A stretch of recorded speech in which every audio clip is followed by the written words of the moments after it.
We met at a Halloween party. I was dressed as a witch. He was a vampire with a fake blood capsule in his mouth that kept leaking down his chin. We laughed about it while I dabbed it off with a napkin.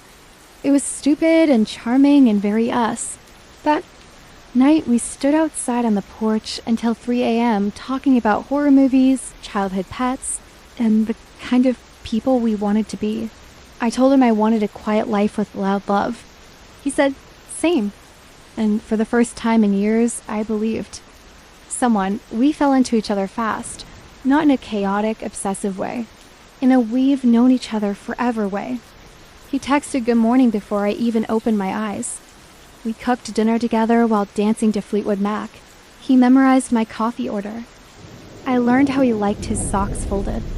We talked about adoption. A rescue dog first, then maybe kids someday.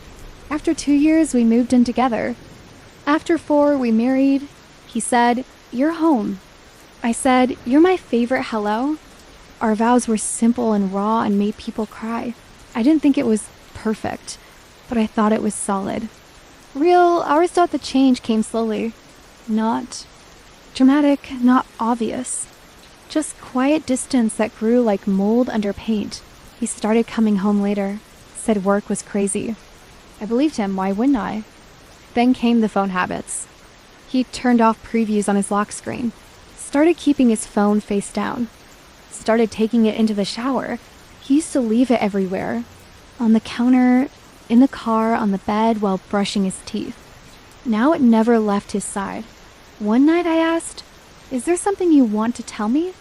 He looked up from his screen and smiled like I'd asked if he wanted tea. "No," he said. "Why?" I shrugged. "I don't know. You just seem different lately." He kissed my hand and said, "I'm just tired, babe." A week later, I found out not by snooping. Not by accident. By instinct, he left for a 2-day trip, a team retreat, or some corporate nonsense. I had a weird feeling all morning. Not paranoia, more like nausea. I sat on the couch that evening, scrolling, trying to distract myself. I opened our shared tablet. We hadn't used it in months. It asked for a new password. Out of nowhere, I typed her name. Her name. No reason why. Just a hunch. The screen unlocked. What stared back at me changed everything. There were photos. Selfies in a hotel room mirror. Screenshots of flights.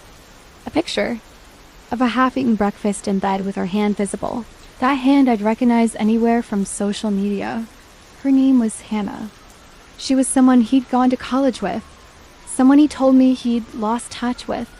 Someone who lived in Boston where this work trip happened to be. I opened the messages. "I wish I was coming home to you." She still has no idea. "Don't feel guilty, baby. We're the real thing." Every word stabbed. Every emoji, every Zoxo, every private joke was a bullet to the chest. I started to cry, then stopped. Then cry again. Then nothing. Shock is quiet. It doesn't scream. It just folds you into yourself and holds you there like a cage.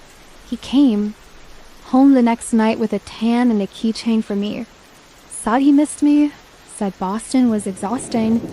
I asked him how the hotel was. He said, "Standard Hilton stuff. Nothing fancy." I nodded. "That's funny," I said. She said it was beautiful. His face dropped. The color left him like someone pulled a plug. He didn't ask who, didn't deny it. Just stared at me, then at the tablet on the table. All he said was, "How long have you known?" I said, "Since I guessed your password." The days after were a blur. We fought. We wept. We sat in silence so long it felt like the walls were grieving with us. He said he was sorry. Said it started during a rough patch. Said he didn't mean to fall for her. It just happened. I asked why he didn't leave me first. He said, "Because I didn't stop loving you." And that was the most twisted part. He thought loving me was enough to excuse destroying me. I didn't throw his clothes out. Didn't burn photos. Didn't scream in the streets. I just packed a bag and went to my sister's. It felt like abandoning my own body. But I knew If I stayed, I'd become someone I didn't recognize. Someone smaller. Someone bitter, and I promised myself long ago, if love ever made me shrink, I'd walk away. The divorce was quiet. No dramatic courtroom scene. Just signatures, paperwork, a polite handshake between lawyers. He tried once to come back. Showed up with flowers. Sighed. He'd ended it with her. Said he missed our Sunday mornings, and I laughed. I thanked him for the flowers and closed the door. Not because I hated him, but because I finally loved myself more. It's been 2 years now. I moved to a smaller place with better sunlight. Got a job, started taking pottery classes on Saturdays, started smiling without wondering if someone was lying to me. I still think of him sometimes, not with hate, with grief, for the version of us that could have been. But mostly I think of me, of the woman who guessed the password, of the woman who walked away, and I'm proud of her because she didn't just survive the betrayal. She rewrote the ending. He gave me lies, but I gave myself truth. And in the end, truth is always the better love.